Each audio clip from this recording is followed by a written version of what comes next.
है everyone, welcome back to this video.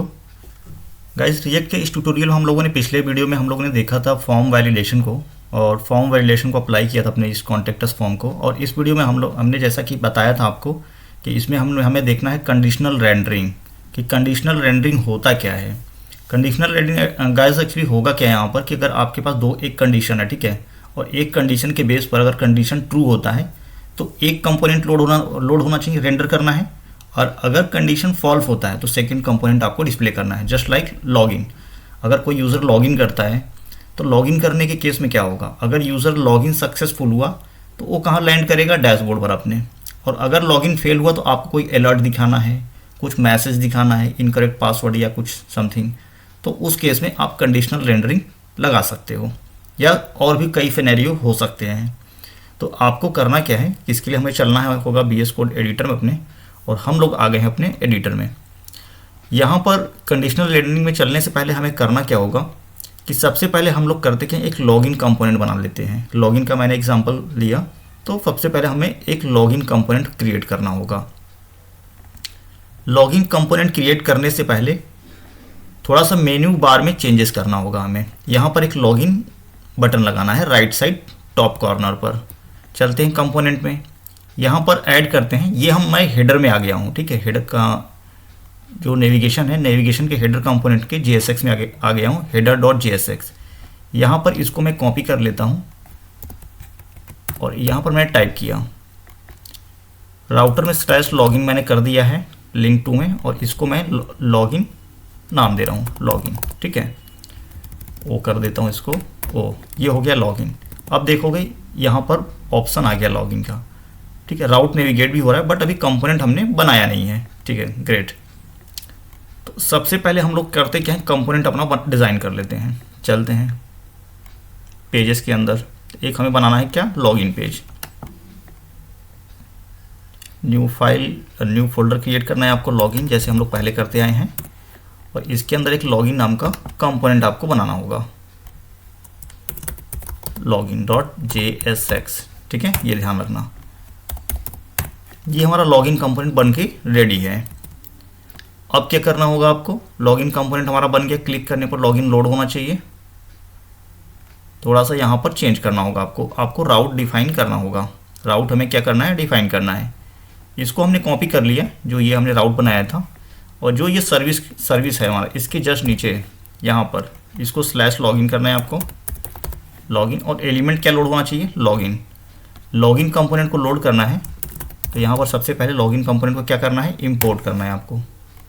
Login component को मैंने इंपोर्ट कर लिया है टॉप में, और यहाँ पर एलिमेंट में आपको लॉगिन यहाँ दे दो, बस इतना सा ही करना था। अब देखो, जैसे क्लिक करूँगा डैशबोर्ड, देन लॉगिन, ठीक है। तो हमने एक नया कंपोनेंट क्रिएट किया, लॉगिन।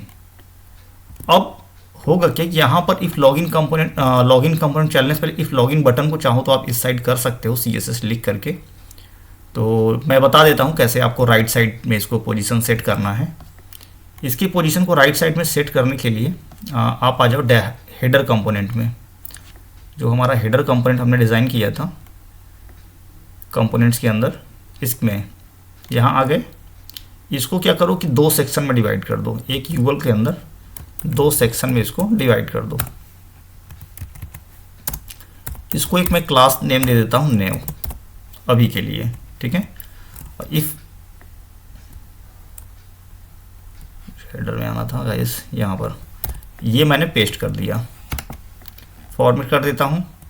अब हमारा क्या हो गया, एक यूएल के अंदर 2 एलिमेंट हो गए, ठीक है। एक तो लॉगिन हो गया, सेकंड ये हो गया। तो लेफ्ट साइड हमें नेव को रखना है, एंड राइट साइड हम इसको रिप्लेस कर देंगे। चलो आते हैं अपने हेडर module.css में, जो कि इस CSS में हमें कुछ अपडेट करना होगा। header.module.css में मैं आ जाता हूँ, ये है स्टाइल्स डॉट, यहाँ पर स्टाइल्स के अंदर मेनू बार के अंदर करना क्या है, डिस्प्ले टाइप तो हमने फ्लेक्स दिया हुआ है, जस्ट इसके नीचे जस्टिफाई कंटेंट आपको करना क्या है, स्पेस बिटवीन करना है, आपको स्पेस बिटवीन करना है। जैसे करोगे देखो, इस राइट साइड में ये पोजीशन हो गया, ठीक है, राइट साइड में आ गया, ठीक है।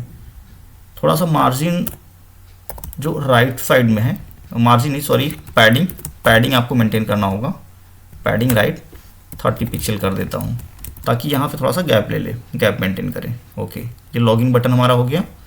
बाकी यहाँ पर क्या हुआ कि ये पूरा का पूरा मतलब कंडेंस्ड हो गया, काफ़ी कोलैप्स हो गया, मतलब स्पेस नहीं बचा दो बटन के बीच में। तो यहाँ पर एक डॉट नेव का जो मैंने क्लास दिया था उसके लिए क्या करते हैं, गैप 20 पिक्सल मैंने यहाँ दे दिया, मेंटेन कर दिया गैप। इफ़ नेव को क्या करो, जो नेव का क्लास लिखा डॉट नेव, इसको यहाँ पर इसको style dot C S S के साथ इसको अपडेट कर दो, स्टाइल डॉट, बस इतना करना था। अभी भी देखो गाइस यहाँ पर अपडेट किया बट अभी कुछ भी इस डिफरेंस नज़र नहीं आ रहा है। तो वंस अगेन आ जाते हैं, यहाँ पर करते हैं display type flex, then gap maintain हो गया। ठीक है, जैसे ही मैंने इसके अंदर डिस्प्ले फ्लेक्स लगाया, गैप ऑलरेडी लिखा हुआ था, तो ये 20 पिक्सल का गैप मेंटेन कर लिया। फाइन, तो हमारा कंपोनेंट काम कर रहा है और यहाँ पर लॉगिन बटन भी काम कर रहा है। ठीक है, अब आते हैं अपने कंडीशनल रेंडरिंग पर। कंडीशनल रेंडरिंग है क्या कि यहाँ पर अगर आप स्क्रीन देखो तो आज का टॉपिक जो कंडीशनल रेंडरिंग बताया, तो कंडीशनल रेंडरिंग है नहीं, जो मैंने पहले आपको बताया कि कंडीशन के बेस पर यूआई को अपने यानी कि स्क्रीन को रेंडर करेंगे। सबसे पहले इसमें तीन तरीके से हम लोग कंडीशनल रेंडरिंग कर सकते हैं। तीनों ही तरीके, अगर आप बिगनर हो तो आपके लिए लगेगा कि ये मतलब डिफिकल्ट लगेगा थोड़ा सा, बट जैसे ही आप यूजुअल हो जाते हो, 2-3 बार प्रैक्टिस करते हो, तो तीनों कंडीशन एक ही है। ठीक है, बस लिखने का तरीका अलग अलग है और कुछ नहीं। मैं तीनों ही बताने वाला हूँ इस वीडियो में। तो सबसे पहले करते क्या है, जैसे कि स्क्रीन पर दिया हुआ है, कंपोनेंट बनाना था। ठीक है, तो कंपोनेंट हमने बना लिया हुआ है लॉगिन नाम से, और यहाँ पर एक स्टेट लेना है आपको, एक स्टेट लेना है यूज स्टेट, और वहाँ पर सबसे पहले कंडीशन क्या करना है, फॉल्स करना है आपको। ठीक है, और इस फॉल्स कंडीशन को, जैसे इज लॉग्ड इन, तो पहले क्या होगा, फॉल्स होगा। अगर यूज़र फॉल्स हुआ यानी कि यूज़र ने लॉगिन नहीं किया हुआ है, ठीक है, तो ये कंडीशन चलेगा, और लॉगिन कर लिया तो पहला वाला कंडीशन चलना था। ठीक है, H1 वेलकम टू यूज़र। तो इसी तरह से हम लोग अपने स्क्रीन में यहाँ पर करते हैं। चलते हैं लॉगिन कंपोनेंट में, लॉगिन पेज के अंदर यहाँ पर आ गए हम लोग, सेम बना हुआ कंडीशन। ठीक है, तो आपको क्या बताया था, आपको एक स्टेट लेना है और इंपोर्ट करना यूज स्टेट, कहाँ से, रिएक्ट से। ठीक है, ये इंपोर्ट हो गया। बाय डिफॉल्ट कंडीशन क्या करना है, आपको फॉल्स करना है। Is logged in, is logged in. ठीक है, एंड फेट लॉग्ड इन। ठीक है, इज लॉग इन कर देते हैं। ठीक है, is log in, set log in. ठीक है, इतना हो गया, ये हमारा कंडीशन हो गया। अगला कंडीशन क्या था कि इसके बेस पर, इस लॉगिन के बेस पर अगर ये फॉल्स हुआ तो हमें यहाँ कंडीशन रेंडर करना है, स्क्रीन रेंडर करना है, जैसा कि आपने कंपोनेंट में देखा। यहाँ पर ये देखो, इसके बेस पर रिटर्न चलाना है, यानी कि जो हमने ये रिटर्न लिखा हुआ है इस रिटर्न को ही चलाएंगे, बट इफ कंडीशन के बेस पर। इसको थोड़ा सा ऐसे कर लेते हैं। यहाँ पर आपको करना क्या है, एक कंडीशन लगाना है, इफ। ठीक है, इफ किसको, इज लॉग्ड इन। अगर ये ट्रू हुआ, अगर इफ ब्लॉक कब एग्जीक्यूट होता है, अगर कंडीशन ट्रू होने के केस में, इफ यूजर लॉग इन, यानी कि यूजर ने लॉग इन कर लिया है, ट्रू हुआ, तो क्या रिटर्न करना चाहिए, रिटर्न करना चाहिए H1 कर देते हैं, वेलकम टू डैशबोर्ड। ठीक है,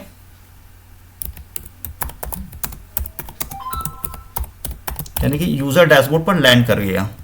कंडीशन ट्रू होते ही यूजर कहाँ गया, डैशबोर्ड पर आ गया।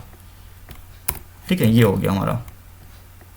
अब इफ का एक एल्स ब्लॉक होता है, अगर कंडीशन फॉल्स हुआ, इफ कंडीशन फॉल्स, अगर कंडीशन फॉल्स हुआ तो कहाँ जाएगा यूजर। ठीक है, कोई आप अलर्ट वगैरह यहाँ दिखा सकते हो, या इसको होम पेज पर भेज सकते हो यहाँ पर। तो अभी के लिए हम एक मैसेज दिखा देते हैं यहाँ पर, इनकरेक्ट लॉगिन करके, इनकरेक्ट लॉगिन करके एक H3 मैंने ले लिया, इनकरेक्ट लॉगिन। ठीक है, ये मैसेज आएगा हेडिंग में कुछ इस तरह से।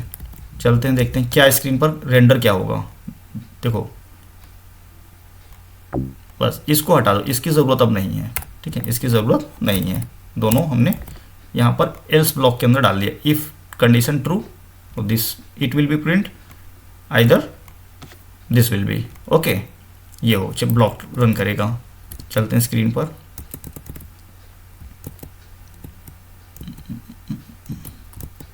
गाइस ये कहाँ पर मैं आ गया, ये इससे बाहर आता हूँ। देखो अभी क्या स्क्रीन आ रहा है, इस लॉग्ड इन। इस लॉग्ड इन फॉल्स क्यों आ रहा है? क्योंकि हमने फॉल्स वहाँ दिया हुआ है, यानी कि लॉगिन फॉल्स है, यानी कि लॉगिन अभी यूज़र नहीं किया हुआ है। तो ये मैसेज प्रिंट कर रहा है, ठीक है, ये मैसेज प्रिंट कर रहा है। अब चलते हैं यूज़र को लॉगिन करा करके देखते हैं। अब सपोज करो यूज़र ने सही पासवर्ड और ईमेल आईडी और पासवर्ड करेक्ट इनपुट किया, एंटर किया, और यूज़र करेक्ट इनपुट करेगा तो क्या होगा? कंडीशन ट्रू होगा। तो ट्रू के केस में क्या होगा? ट्रू के केस में वेलकम टू डैशबोर्ड। यही कंडीशनल रेंडरिंग है, ठीक है। अगर फॉल्स किया तो incorrect user ID and password आ गया, और ट्रू किया ये बूलियन वैल्यू है, ठीक है, बूलियन वैल्यू हमने दिया वेलकम टू डैशबोर्ड। किसी भी कंडीशन पर आप टेस्ट कर सकते हो। अब यहाँ पर तो ये हमारा हो गया काम, ये काम हमारा हो गया। अब चलते हैं जो मेथड 2 है, इसको मैं क्या करता हूँ कि एक बार के लिए यहाँ पर कमेंट कर देता हूँ। बाकी सारा तरीका यही रहेगा। इसको मैं क्या किया, कमेंट कर दिया पूरा, ये का तरीका कमेंट कर दिया। और चलते हैं अपने स्क्रीन 2 पर, और यहाँ देखते हैं यहाँ पर क्या होगा कि टर्नरी एक ऑपरेटर होता है क्वेश्चन मार्क, ठीक है, तो उसके बेस पर रेंडर कराएंगे, और ये सिंगल लाइन में ही होगा। तो ज़्यादा प्रोफेशनल, जो पहले हमने अभी देखा उससे ज़्यादा प्रोफेशनल ये लाइन ऑफ कोड लगता है, ठीक है। तो इसमें कैसे होगा देखते हैं। करना कुछ नहीं है, बस सिंपल है, बस इसमें एक रिटर्न के अंदर हमें काम करना है। जो पहले हमने रिटर्न को इफ़ को बाहर लगाया था रिटर्न से पहले, यहाँ पर एक रिटर्न के अंदर लगाना है आपको रिटर्न, कुछ इस तरह से, ठीक है। और यहाँ पर भी ये बैकटिक आप जो रिएक्ट फ्रेगमेंट कोड है ये आप दे सकते हो। और यहाँ पर आपको क्या लगाना है, सबसे पहले JSX एक्सप्रेशन लिखने के लिए कर्ली ब्रैकेट आपको गाइस लगाना ही होगा, ठीक है, JSX। और यहाँ पर सबसे पहले हम क्या चेक करेंगे, कंडीशन इज लॉगिन। सबसे पहले क्या चेक करेंगे, is login, then ternary operator use करेंगे। टर्नरी ऑपरेटर दो कंडीशन रिटर्न करता है, दोनों हमने दे दिया, लेफ्ट एंड राइट, ठीक है। अगर ट्रू हुआ तो सबसे पहले लेफ्ट का ब्लॉक एग्जीक्यूट होगा, देन राइट का, ठीक है, इस तरह से चलता है। अब लेफ्ट वाले ब्लॉक में आपको क्या लिखना है, लेफ्ट वाले ब्लॉक में हमें ये लाइन लिखना था, ये लाइन लिखना था, हमने ये दे दिया एज इट इज़, ठीक है। एंड राइट वाले ब्लॉक में क्या लिखना था, ये इनकरेक्ट लॉगिन, बस इतना सा ही करना था। अब आप बताओ कौन सा कोड ज़्यादा बेटर लग रहा है। पहले हमने इतना लाइन लिखा और इसी वर्क को हमने मात्र एक लाइन में कर दिया, तो ये ज़्यादा फॉर्मल हुआ ना। तो इसीलिए देखो आ रहा है ना, अभी कंडीशन ट्रू है, फॉल्स करके देखते हैं, फॉल्स यहीं से होगा, फॉल्स कर दिया कंडीशन। H3 पूरा प्रिंट कर गया, यहाँ पर देखते हैं क्यों प्रिंट कर गया। एक्चुअली ये ब्रैकेट लगा हुआ है, ये रीज़न है, ठीक है। ये इनकरेक्ट लॉगिन, वर्किंग फाइन, ठीक है। ये हो गया कंडीशनल रेंडरिंग, हमने दोनों देख लिया, टर्नरी ऑपरेटर के साथ भी। अब हम लोगों को क्या अब हमें क्या देखना है, अब देखते हैं थर्ड लॉजिकल एंड ऑपरेटर के साथ। डबल एंड लगाते हैं, this is the logical operator. और लॉजिकल ऑपरेटर एंड भी तभी वर्क करता है ट्रू के केस में। अगर कंडीशन ट्रू हुआ तो लॉजिकल ऑपरेटर वर्क करेगा, अदरवाइज नहीं करेगा। तो जस्ट लाइक आप समझ लो कि इफ वाले केस में क्या होगा कि आप जो ट्रू वाले कंडीशन को ही प्रिंट कर सकते हो, यानी कि ये ट्रू ही चलेगा। इसमें सेकेंड ऑप्शन देने की ऑप्शन यहाँ पर नहीं रहता, यानी कि ट्रू होगा तो रन करेगा, अदरवाइज कुछ भी एग्जीक्यूट नहीं करेगा। तो ज़्यादा प्रेफरेबल ये नहीं है, टर्नरी ऑपरेटर वाला जो कंडीशन था वो ज़्यादा प्रेफरेबल है। अब इसमें भी कैसे लगा सकते हैं, दो एक्सप्रेशन ब्लॉक बना करके लिख सकते हैं। यहाँ पर चल के देखते हैं हम लोग, इसको भी कमेंट कर दो यहाँ पर, ठीक है। एक्चुअली पूरा का पूरा ये लाइन ही मैं कमेंट कर देता हूँ यहाँ पर। अब एक नया रिटर्न लिखते हैं इसके साथ, ठीक है, इसमें भी सेम चलेगा। रिटर्न आपको लेना है, रिटर्न कराना ही कराना है। देन आप एक रिएक्ट फ्रेगमेंट कोड ले लो। उसके बाद जैसे आपने यहाँ किया था एज इट इज़ करना है, एज इट इज़ हम लोग करते हैं। इसको कॉपी कर लेते हैं, यहाँ पर टाइम बचाना है, बाकी आप देख लेना। और ये हो गया, ये छूट गया था, इसको दिया। और यहाँ पर क्या करना है, डबल एंड लगाना है, डबल एंड। और ये वाला लाइन नहीं रहेगा, इसको हटा दो, इसको आप क्या करो, रिमूव कर दो, बस। अब देखो यहाँ पर कुछ नहीं आया क्योंकि फॉल्स हो गया कंडीशन अभी क्या हमने दिया वो फॉल्स दिया हुआ है। चलो ट्रू करके देखते हैं।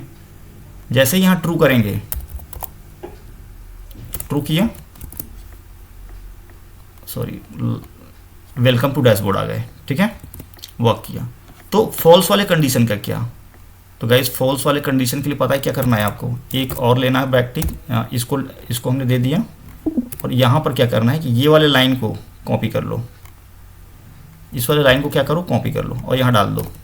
अब इसको नॉट के साथ यूज़ कर लो, नॉट के साथ, ठीक है, बस हो गया। अब देखो नॉट के साथ है तो ये वाला लाइन प्रिंट नहीं कर रहा है, सिर्फ ये लाइन प्रिंट कर रहा है। तो अब यहाँ पर फॉल्स अगर करते हो तो सेकेंड लाइन चलेगा, देखो इस तरह से। तो इस तरह से आप तीनों ही तरीके से अपना जो स्क्रीन है रेंडर कर सकते हो, बट मोस्ट प्रेफरेबल जो तरीका है ये है।